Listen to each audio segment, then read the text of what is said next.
साथियों आज हम देखेंगे क्रिया का पार्ट 2। देखिए हमने अकर्मक क्रिया तो पढ़ ली थी, हम देखते हैं अब सकर्मक क्रिया क्या होती है। ठीक है, देखिए सकर्मक क्रिया जो कि कर्म के साथ होती है, ठीक है, उसे हम सकर्मक क्रिया कहते हैं। देखिए जिस क्रिया का प्रभाव कर्ता पर न पड़कर कर्म पर पड़ता है उसे सकर्मक क्रिया कहते हैं। सकर्मक क्रियाओं में कर्म की आवश्यकता होती है। ठीक है, ये दो प्रकार की होती है, हमने बताया ना, ये एक कर्मक और द्विकर्मक। ठीक, एक कर्मक कर्म का छिपा होना इसमें पाया जा सकता है।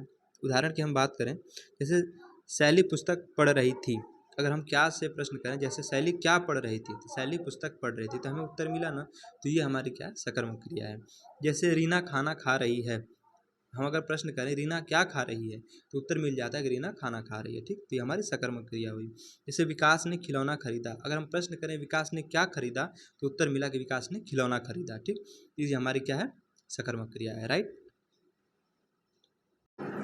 और भी एग्जाम्पल हैं, देखिए जैसे सविता फल खाती है, सविता क्या खाती है, तो सविता फल खाती है।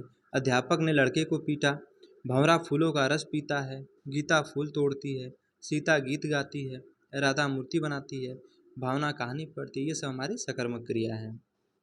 चलिए अब हम बात करते हैं सकर्मक क्रिया के भेद की, जिसमें पहला हमारा है एक कर्मक क्रिया। देखिए जिस सकर्मक क्रियाओं में केवल एक ही कर्म होता है वे सकर्मक क्रिया कहलाते हैं। ठीक, अर्थात इसमें क्या होता है कि सिर्फ और सिर्फ एक कर्म होता है। ठीक है, जैसे नौकरानी झाड़ू लगा रही है, तो झाड़ू हमारा क्या, बस एक ही कर्म इसमें है। ठीक है, आशा गाना गा रही है, ठीक, रवि फिल्म देख रहा है, प्रदीप खाना खाता है, इसमें क्या है, सिर्फ एक कर्म है, इसलिए क्या है, एक कर्मक क्रिया है। राइट, चलिए अब हम बात करते हैं द्विकर्मक क्रिया की। देखिए जिन सकर्मक क्रिया में एक साथ दो कर्म होते हैं, ठीक है, वे द्विकर्मक क्रिया कहलाते हैं। अर्थात इसमें हम यूँ कहें कि दो कर्म होते हैं। ठीक, जैसे श्याम ने राधा को रुपए दिए, तो यहाँ पे दो कर्म है, राधा को और रुपए, दो कर्म हो गया, तो ये क्या है, द्विकर्मक क्रिया है। अध्यापक ने छात्रों को हिंदी पढ़ाई, देखिए एक कर्म छात्र हुआ और दूसरा हिंदी हो गया, तो ये क्या हमारी है, द्विकर्मक क्रिया है। मीरा अपने भाई के साथ फिल्म देख रही है, एक कर्म भाई के साथ और दूसरा फिल्म, तो ये क्या है, द्विकर्मक हो गई। ठीक, राजा ने ब्राह्मण को दान दिया, ये भी द्विकर्मक है। राम लक्ष्मण को गणित सिखाता है, छात्र ने अध्यापक को कॉपी दिखाई, ये सब क्या है, द्विकर्मक क्रियाएं हैं। चलिए आगे हम बात करते हैं प्रयोग के आधार पर क्रिया के भेद। देखिए इसमें एक आती है संयुक्त क्रिया, जब कोई क्रिया दो क्रियाओं के संयोग से निर्मित होती है उसे संयुक्त क्रिया कहते हैं। ठीक, अर्थात इसमें क्या होता है संयुक्त क्रिया में, कि जब भी कोई क्रिया दो क्रियाओं के योग से निर्मित होती है उसको हम संयुक्त क्रिया कहते हैं। जैसे वह खाने लगा, खाना और लगना दो क्रिया है ना, तो ये क्या है, द्विकर्मक है। ठीक है, मैंने किताब पढ़ ली, पढ़ना और लेना दो क्रिया है। माता जी ने प्रसाद बांट दिया, वह पेड़ से कूद पड़ा, चिड़िया उड़ा करती है, वर्षा होने लगी, राम सामान को ले जाएगा। ठीक है, ये सब। चलिए अब हम देखते हैं अर्थ के आधार पर क्रिया। देखिए अर्थ के आधार पर जो संयुक्त क्रिया होती है इनके 11 भेद होते हैं। एक होता है आरंभ बोधक। ठीक है, पहला जो है आरंभ बोधक, इससे क्रिया के आरंभ होने का बोध होता है। ठीक, वह बैठे बैठे सोने लगा, लक्ष्मण खेलने लगा, जैसे वर्षा होने लगी, ये सब क्या है, आरंभ बोधक है। ठीक है, देखिए जो दूसरी होती है, दूसरी हमारी समाप्ति बोधक होती है। ठीक है, इससे क्रिया के संपन्न होने का बोध होता है। ठीक है, अर्थात इसमें क्रिया समाप्त हो चुकी होती है। जैसे राधा खा चुकी है, ठीक, छात्र कक्षा में जा चुके हैं, तो ये हमारी क्या समाप्ति बोधक क्रिया है। ठीक है, देखिए तीसरा जो है वह है अवकाश बोधक। ठीक है, देखिए जहाँ कार्य को संपन्न करने में अंतराल अर्थात अवकाश का बोध होता है। जैसे माला सो न पाई, लक्ष्मण युद्ध को नहीं जीत पाया। ठीक है, तो ये हमारी क्या है, अवकाश बोधक क्रियाएं होती हैं। उसके बाद एक है अनुमति बोधक।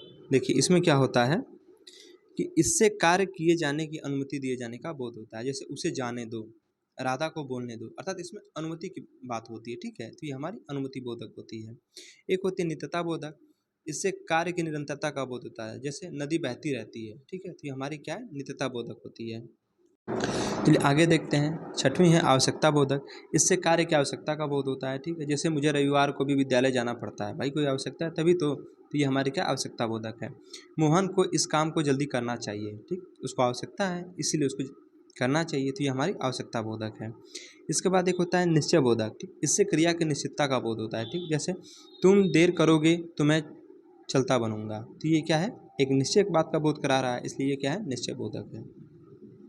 जो आठवीं होती है यह है इच्छा बोधक। देखिए इससे कार्य करने की इच्छा का बोध होता है। जैसे अब मैं सोना चाहती हूँ, ठीक, भाई इच्छा है ना, अब मैं सोना चाहती हूँ, वह घर जाना चाहता है, ठीक है। उसके बाद देखिए एक होती है अभ्यास बोधक। इसे इससे क्रिया करने के अभ्यास का बोध होता है। जैसे वह पढ़ता रहता है, गणेश खेला करता है, ठीक। उसके बाद 10वां है शक्ति बोधक। इससे क्रिया इससे क्रिया करने की शक्ति के भाव का बोध होता है। जैसे राम चल सकता है, ठीक है, सीता बोल सकती है, तो इसे हम शक्ति बोधक कहेंगे। देखिए उसके बाद होता है एक पुनरुक्त बोधक। जब दो समर्थक और समान ध्वनि वाली क्रियाएं का योग बनता है तब उसे पुनरुक्त बोधक कहते हैं। जैसे राम पढ़ाई लिखाई करता है, तो जो पढ़ाई और लिखाई है ना, ये हमारी पुनरुक्त बोधक है। सीता प्रायः विद्यालय आया जाया करती, तो आया जाया जो है हमारी पुनरुक्त बोधक है, ठीक है। अब हम बात करते हैं नाम धातु क्रिया की। देखिए संज्ञा सर्वनाम और विशेषण शब्दों से, ठीक, संज्ञा सर्वनाम और विशेषण शब्दों से क्रिया जोड़ने से नाम धातु क्रिया बनती है। जैसे हाथ, हाथ हमारा क्या है, संज्ञा है, तो हाथ से बनेगा हथियाना। शर्म से शर्माना। अपना, अपना एक सर्वनाम है, इससे अपनाना। गर्म, गर्म क्या है, विशेषण है, तो गर्म से गरमाना। बात से बतियाना। लाज से लजियाना। झूठ से झुठलाना। लोभ से लुभाना। तोतला से तुतलाना। लाठी से लठियाना। ये सब नाम धातु क्रियाएं हैं। चलिए अब हम बात करते हैं प्रेरणार्थक क्रिया की। देखिए जिन क्रियाओं से यह बोध हो कि कर्ता स्वयं कार्य न करके, ठीक, जिन क्रियाओं से यह बोध हो कि कर्ता जो है स्वयं कार्य न करके किसी दूसरे को कार्य करने के लिए प्रेरित करता है, ठीक, मतलब वो कर्ता यहाँ पे स्वयं कार्य नहीं करेगा, किसी दूसरे से कार्य करने को प्रेरित करेगा, वहाँ प्रेरणार्थक क्रिया होगी। इसमें एक होता है प्रेरक कर्ता और एक होता है प्रेरित कर्ता। जो प्रेरक कर्ता होता है ये प्रेरणा प्रदान करने वाला होता है, ठीक, और जो प्रेरित कर्ता होता है ये प्रेरणा लेने वाला होता है। इसमें देखिए जो प्रथम प्रेरणार्थक क्रिया है यह स्वयं भी, और द्वितीय प्रेरणार्थक क्रिया खुद न करके दूसरों से कार्य कराना है, ठीक। तो प्रथम प्रेरणार्थक क्रिया में वो कर्ता खुद स्वयं काम करेगा, और द्वितीय प्रेरणार्थक क्रिया में कर्ता स्वयं काम न करके किसी दूसरे को काम करने के लिए कहेगा, ठीक है। चलिए हम देखते हैं, मूल धातु है और उसके बाद प्रथम प्रेरणार्थक क्रिया है और फिर द्वितीय प्रेरणार्थक क्रिया है। देखिए मूल धातु हमारी उठ है, अगर इससे हम क्रिया बनाएंगे तो क्या बनेगा, उठना बनेगा। लेकिन अगर हम प्रथम प्रेरणार्थक क्रिया की बात करें, इससे बनेगा उठाना, और द्वितीय प्रेरणार्थक में उठवाना। देखिए अगर हम सिंपल शब्दों में कहें तो जो प्रथम प्रेरणार्थक क्रिया में इसमें आना प्रत्यय आता है, और जो द्वितीय प्रेरणार्थक क्रिया होती है इसमें वाना प्रत्यय लगा होता है, ठीक है। जैसे गिर, तो गिर में अगर हम आना प्रत्यय लगा दें तो बनेगा गिराना, और अगर इसमें वाना प्रत्यय लगा दे तो बनेगा गिरवाना। तो जो हमारा गिराना है ये प्रथम प्रेरणार्थक हो गई, और जो गिरवाना है ये द्वितीय प्रेरणार्थक हो गई। चलिए अब हम देखिए, हम कहते हैं कट।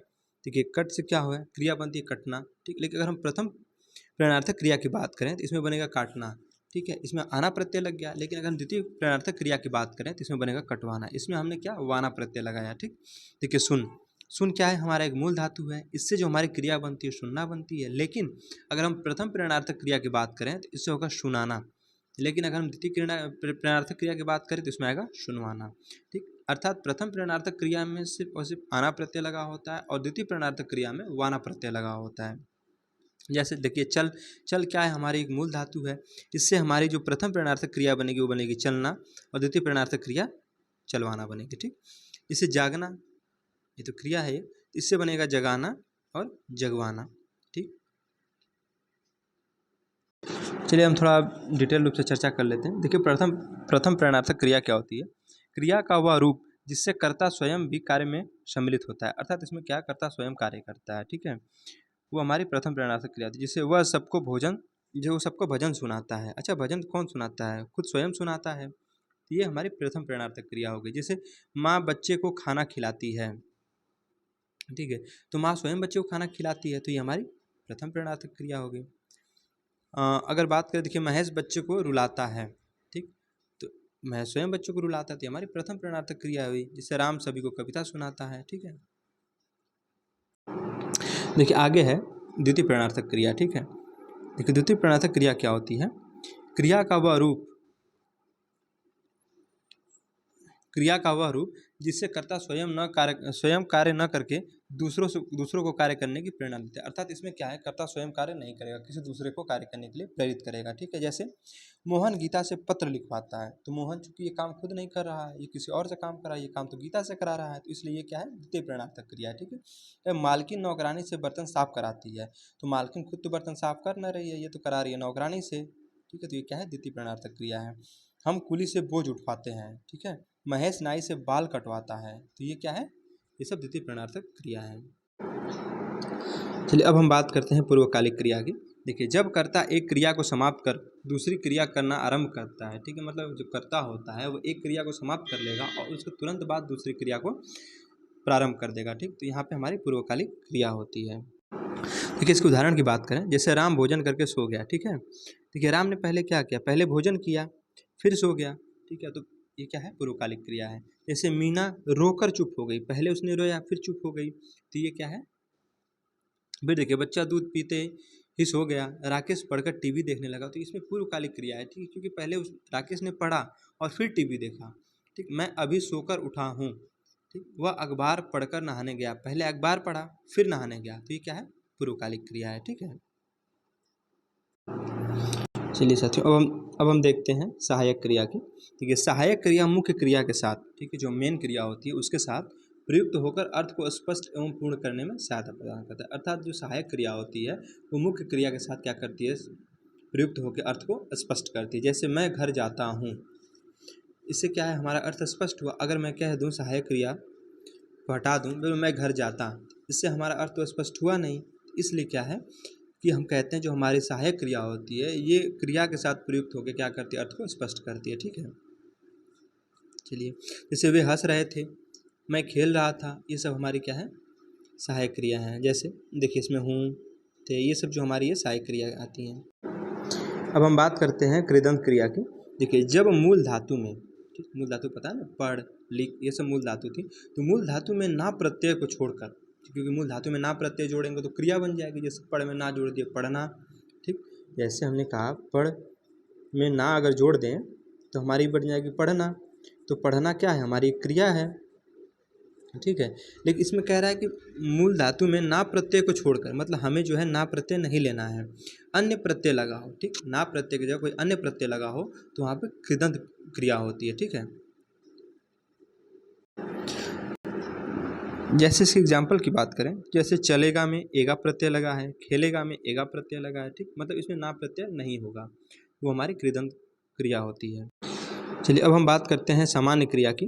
देखिए, सामान्य क्रिया क्या होती है, क्रिया को पूर्ण करने के लिए एक पद की आवश्यकता हो। ठीक, क्रिया को पूर्ण करने के लिए सिर्फ एक पद की आवश्यकता हो। जैसे राधा गई, ठीक है, मोहन चलो, अमन आया, रीना नाची, रीता जागी, विशाल नहाया, ये सब क्या है, सामान्य क्रिया है। ठीक है, चलिए अब हम बात करते हैं सजाती क्रिया की। देखिए, जब एक ही क्रिया शब्द, ठीक है, जब एक ही क्रिया शब्द दो रूपों में लिखा जाए, ठीक, तो उसे सजाती मतलब समान जाति की कह सकते हैं। ठीक है, जैसे वह बहुत अच्छी लिखाई लिख रहा है, तो यहाँ लिखाई और लिख, ये समान जाति की क्रिया, मतलब एक ही जाति की क्रिया आती है, सजाती क्रिया हुई। ठीक है, जैसे बाबर ने बहुत लड़ाइयाँ लड़ी, तो लड़ाइयाँ और लड़ी, ठीक, ये हमारी सजाती क्रिया होती हैं। हमने बहुत ऊंची चढ़ाइयाँ चढ़ी, ठीक है, चढ़ाइयाँ और चढ़ी। ठीक, देखिए भारत ने लड़ाइयाँ लड़ी, लड़ाइयाँ और लड़ी, ये क्या है, सजाती क्रिया है। देखिए साथियों, एक होता है अनुकरणात्मक क्रिया, इसमें क्या होता है, जैसे हिनहिनाना, खटखटाना, फड़फड़ाना, चंजनाना, मिनमिनाना, मिनमिनाना इत्यादि, ये सब जो है ये अनुकरणात्मक क्रिया के अंतर्गत आते हैं।